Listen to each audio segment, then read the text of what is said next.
Hey everyone, quick announcement before this week's episode.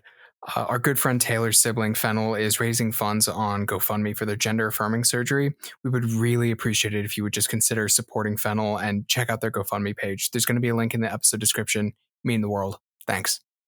The Dane and Derek Show is an uncensored, unfiltered podcast. Content warnings can be found in the episode description.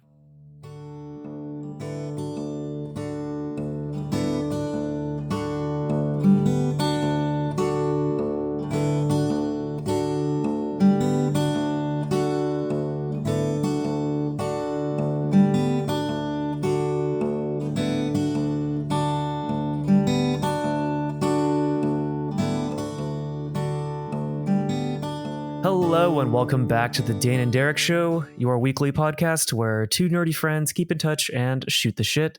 My name is Derek. I'm a writer, director, and avid tabletop RPG player, and with me as always is my good friend Dane. Hey, I'm Dane. I'm a writer, musician, and podcaster. Also a lover of tabletop RPGs. How you doing today? I am doing okay. It's one of those Tuesdays that feel like a Monday, but I'm okay with that. Yes. I put on pajamas specifically to record this, and I have tea in one hand, and I am here, and I'm happy to be here. But I am feeling that. Yeah. Oh man, we have very opposite energies. I'm in a t-shirt, jeans, and flip-flops because after this, I'm seeing The Green Knight. Oh, are you really? Yes, I'm so excited. Oh, I hated it. Oh man! Oh, we'll have to talk about it after I see it. We'll have an episode. We'll have an episode. One thing at a time. One thing at a time. Well, that's not what we're talking about today. We're talking about Lin-Manuel Miranda's Hamilton. And so for our icebreaker, Dane, when was your first time seeing Hamilton? So when did it come out exactly? We were still in high school, right? High school or maybe like late. No, I think it was early. I think it was college. I thought it was college. Right at the beginning of college. Yeah, it was January 2015. Yeah. So yeah. I saw it pretty late. I saw it last year for the first time. And I didn't see it live. I saw it on Disney Plus. Oh, same. Yeah. So I never got swept up in the phenomenon. I'd heard a few songs. I vaguely knew I say the plot. It's based off of history. So I have heard of the American Revolution before. It is a thing I was aware of. And I was aware of like the moves, the decisions around the cast, the way that he wrote the songs, the intricacies of the lyrics. And yeah, so did you see it this past year as well? Yeah, I saw it on July 4th last year, also on Disney Plus. I'd known about his previous work with In the Heights. I'd seen In the Heights, like a recording of it. And I watched the Disney Plus version. I of course knew some of the history, but didn't know that much about the history. Like I didn't know all the sort of intricateness of the history about it. And prior to seeing Hamilton, I had only known about the decision about casting because that was a thing out here where people were trying to, like, I think sue Hamilton for like discrimination in casting, but Why? That's where I learned that there's it was like a thing. That. Yeah, they were calling it like discriminatory by only wanting to cast people of color. Oh god. Yeah, that's sort of my relationship with Hamilton, is the casting controversy that I had read about, and which wasn't even really a controversy. I didn't see why it was such a big deal. And seeing it last year when everybody, I think a lot of people must have seen it last year. Right. I mean, for a long time, it was pretty prohibitive, hard to get tickets, expensive tickets, all that good stuff. So what are your thoughts on the show overall? I thought it was fun. Yeah. It was very long. I mark a good show by whether or not I decide to use the bathroom midway through. And I held it for the 3.5 hours or however long it was. There's an intermission. Why didn't you use the intermission? Was there one in the Disney Plus recording? Yeah, it just goes like black for a second and says intermission, so you could pause. You must have been Oh, real sucked in. yeah, I don't think we paused. So Mm. I don't remember. I remember being in pain by the time it ended and having told myself it was worth it. So that's my relationship with that viewing. So overall positive. Yeah, overall pretty positive. Nice. Very nice. So my experience with Hamilton for a long time is Gracie loves Hamilton, like loves Hamilton. So, Mhm. and I hadn't seen it because it is 3 hours long, 3 plus, close Mhm. to 4. It's a Yeah. while. And so I was like, Yeah. okay, I don't always have like time for that commitment of a thing. Um, and so I was like, it took me forever to see it, but my takeaway from it was a few fold. One, everybody calls it a musical. If you ask me, and this is just the music nerd who went to music school and me set coming out, just being like, it's an opera. They barely talk in the whole film. And even when they are, they're relatively close to in rhythm. It's more like recitative and opera than it is traditional like uh, Broadway musical from like what you would think of from like as opposed to say a Music Man or maybe a Sound of Music, something to that extent. So Gotcha. it's and here's the thing: there's some wonderful operas. Opera and I struggle due to the fact that it requires your utter complete devotion to it for for the extent of its run, because Mm. there's no dialogue to let you get a moment to breathe.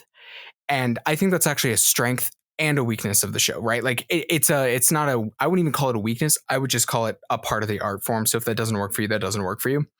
But more than that, I would say I think it's a strength because it, in that way that it like already is such an amazing show at drawing you in, it then locks you in by its very format, which I think is like clever. Well done. I also Yeah. think it lends itself well to like hip hop, rap, R&B style sounds and um sort of talk singing and all of that. So I actually think all of that was a fantastic choice. Um on top of that, basically any song in that musical could have been like the defying gravity of the musical, right? Like Yeah. if you know what I mean, like it could have been the song of the musical, but instead it was just one of many, which I think is stupendous. And then I adore the way they cast it. Like the idea, and there's a part of me that's a little frustrated that this is sort of transgressive, but the idea of casting the founding fathers as people of color is kick ass. It's kick ass. And I do kind of adore it. Um, Acting with the original cast, superb, of course. Like the choices around staging, costuming, like you could go on and on and on about the praises. Um, the thing I want to that like, and one thing that my uncle said that was an amazing description of it is he was talking about how it was, there was something so aggressively joyous about it that like Mm. how did he describe it? He said that like everybody in the show took the material, took the show, grabbed it by the teeth, um, and just refused to let go until it was done. And I think that was a really cool description because it's just like, it's just gotcha and it's just going for it and it's kick ass. I walked away from it never wanting to see it again though. Interesting. Go on. It is a glorification, a continuation of the deification of our founding fathers that, in my opinion, really needs to stop. Don't get me wrong. Hamilton is not Jefferson. Hamilton is not Washington. But these men are not gods. And we are, in my opinion, in this country, dangerously close to revering them as such. They were deeply flawed, if not in some cases outright amoral men who made a flawed institution that is our country. And our reverence for them and their flawed choices is deeply holding us back. Mm. And here's the thing. There's a lot that's transgressive about it. And I appreciate that they attacked Jefferson. They should have hit him harder, if you ask me, but okay. In the musical, George Washington is still an absolute and utter hero. They hype him up. There's a hype up like number for Washington, right? Mm-hmm.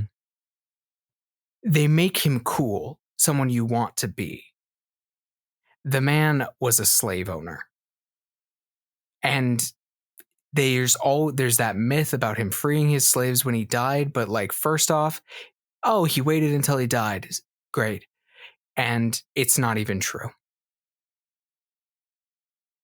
So, as amazing as the musical is, I don't care for the continued deification of these people. And to be honest, to its credit, it makes them so goddamn cool, right? Like in the show, everyone is just awesome. Like even Jefferson, who they like paint badly, when he appears on stage, is still just like cool and fun to watch, and like you want to be them.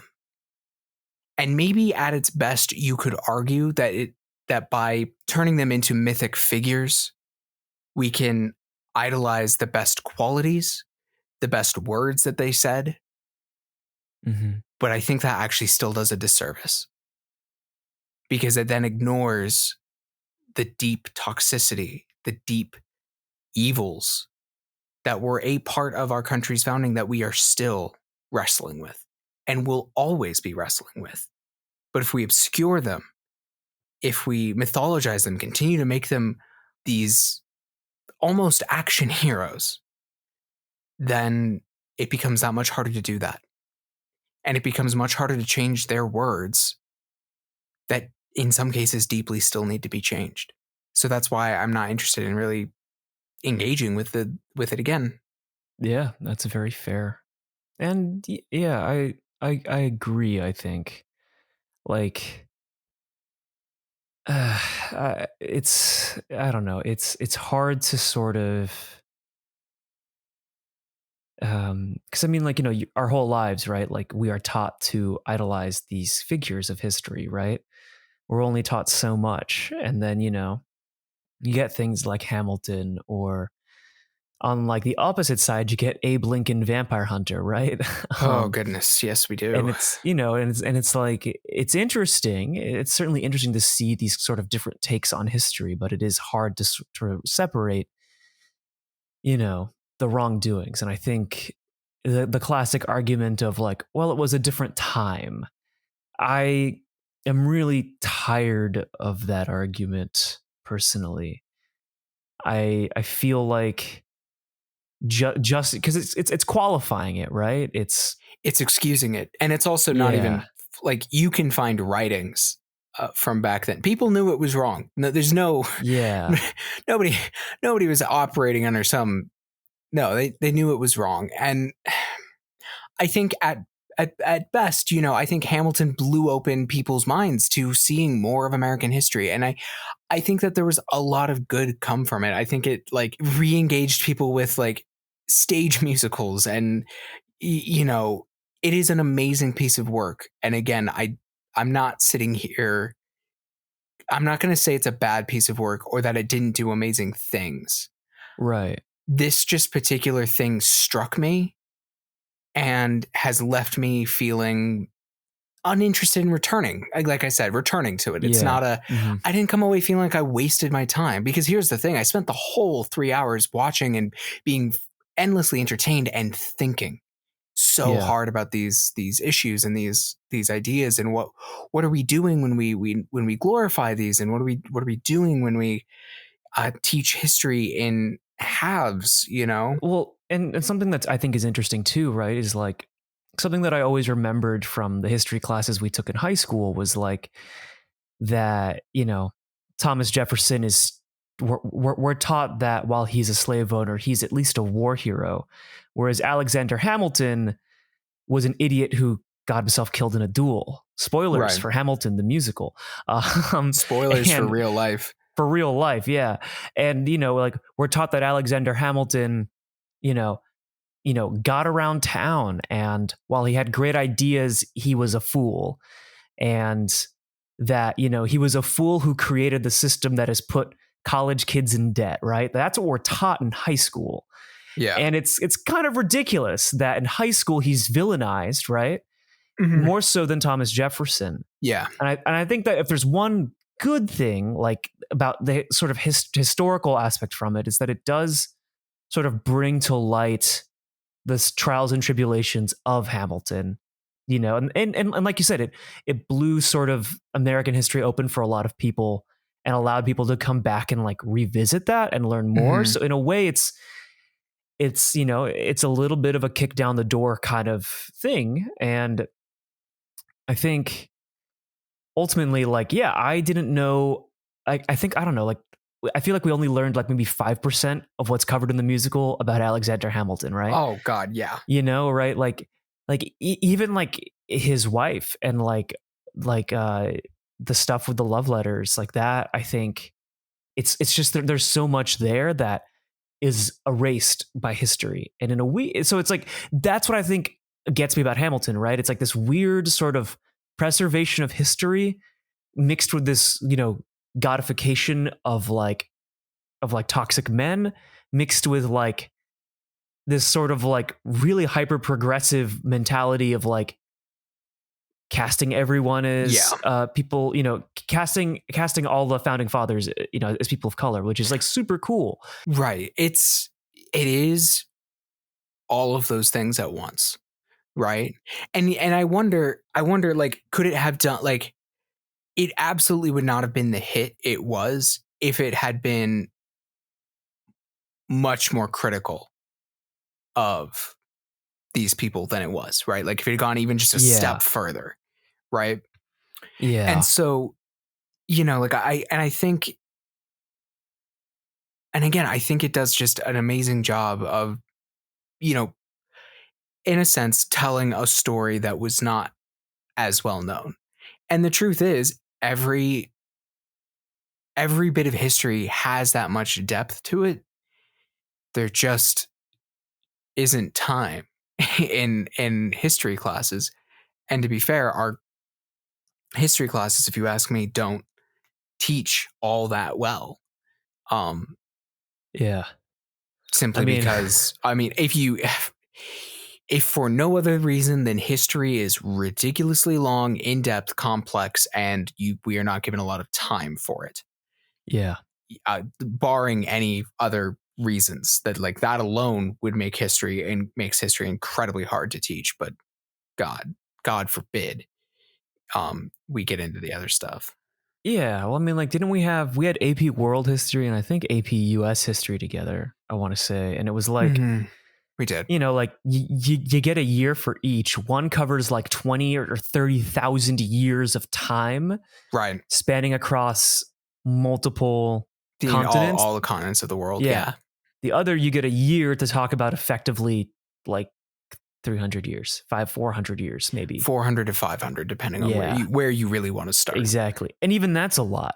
Even that's too much. That's so much. Like something that struck me when I went to college on the East Coast is that most history classes on like the East Coast only teach the Industrial Revolution.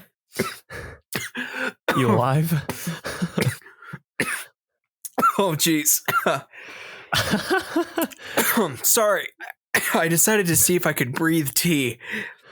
Oh, wow. This episode's getting rowdy. Answers no. Just in case anyone was wondering. Holy crap. Sorry about that. No, you're good. Just wanted a sip of.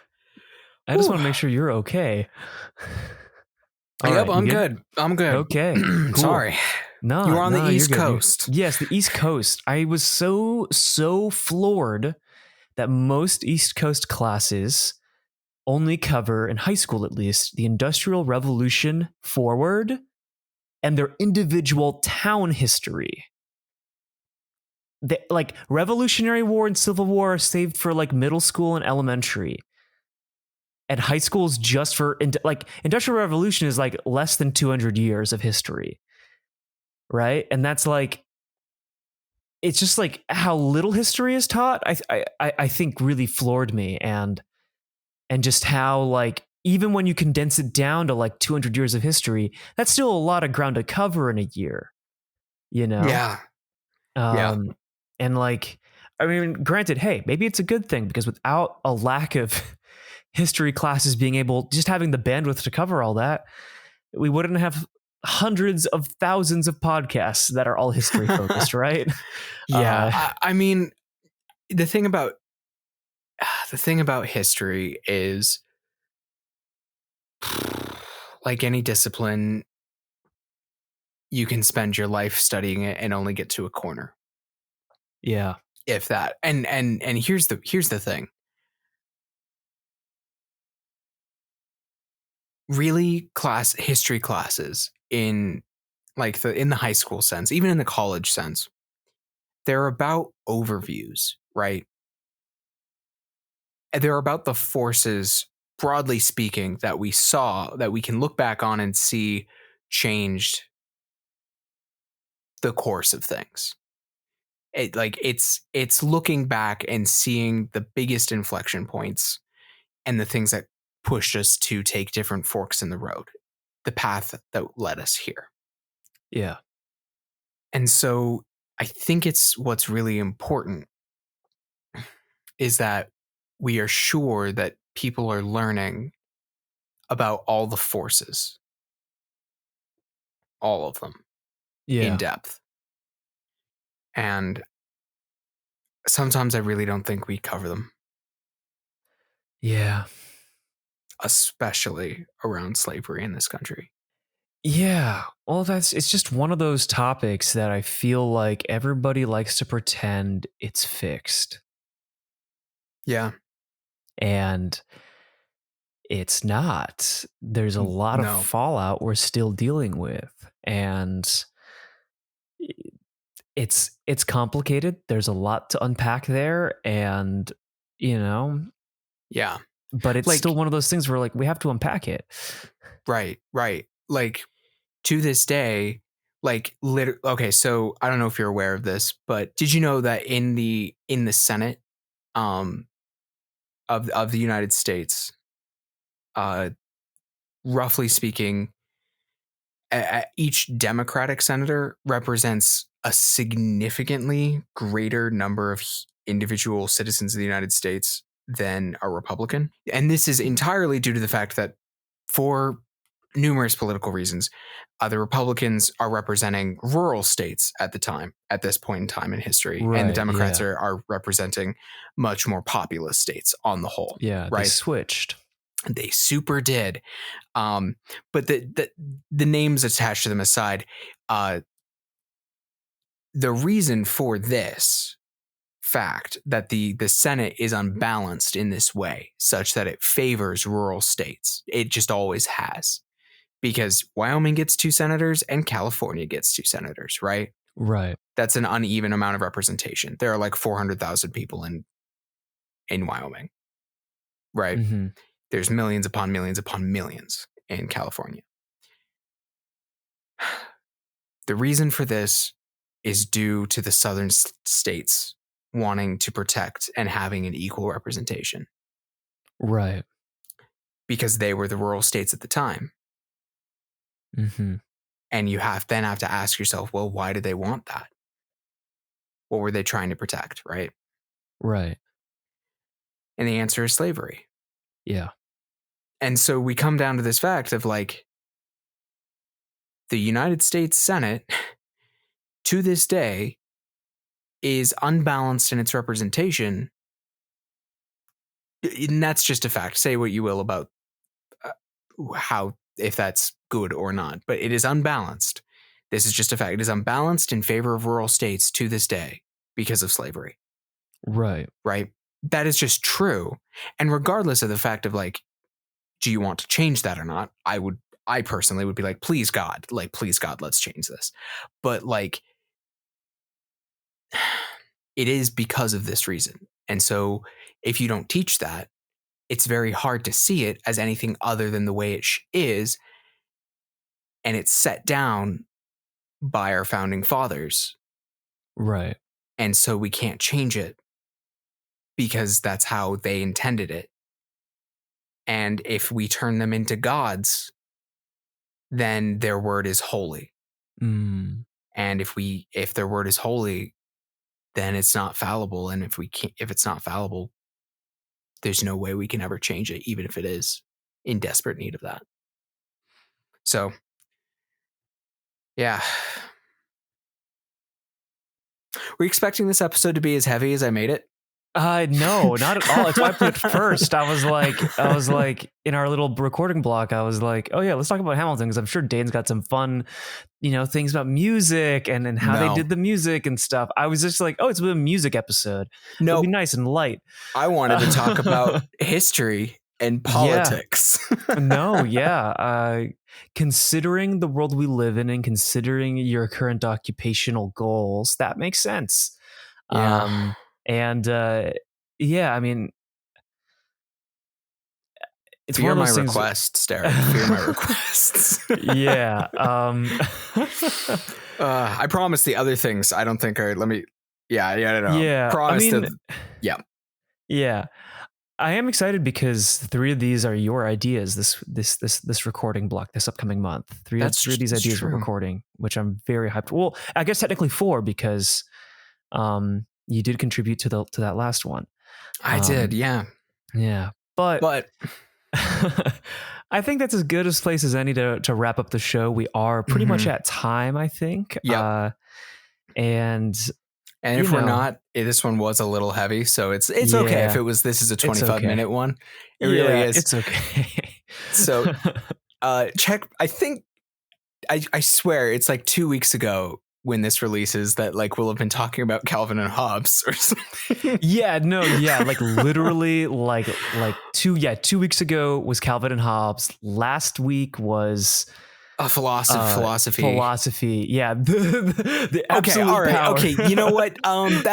That's a fair transition. That's a fair transition to this. But it's in the mood. It's in the mood. Yeah. But we're going to talk about fantasy next week. So yeah. Yes, we're going to talk about fantasy stuff next week, specifically Tolkien and Game of Thrones. So get hyped, I guess. Get hyped. Get hyped. Get hyped.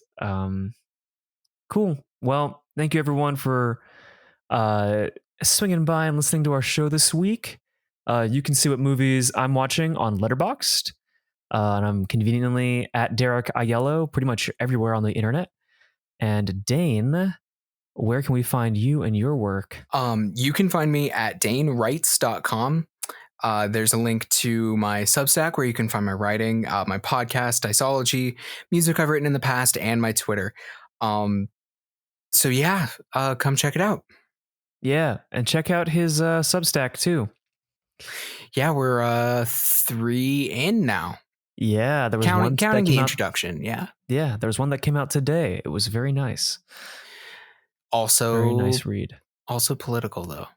Also political, but they're essays though. They're essays around like my thoughts on things. If you like this episode and last week's episode a lot, go find Dane's Substack because it'll be more of that. Yeah, it's definitely in that place. Yeah. Well, anyways, thanks for hanging out with us. We'll catch you next time. Bye-bye.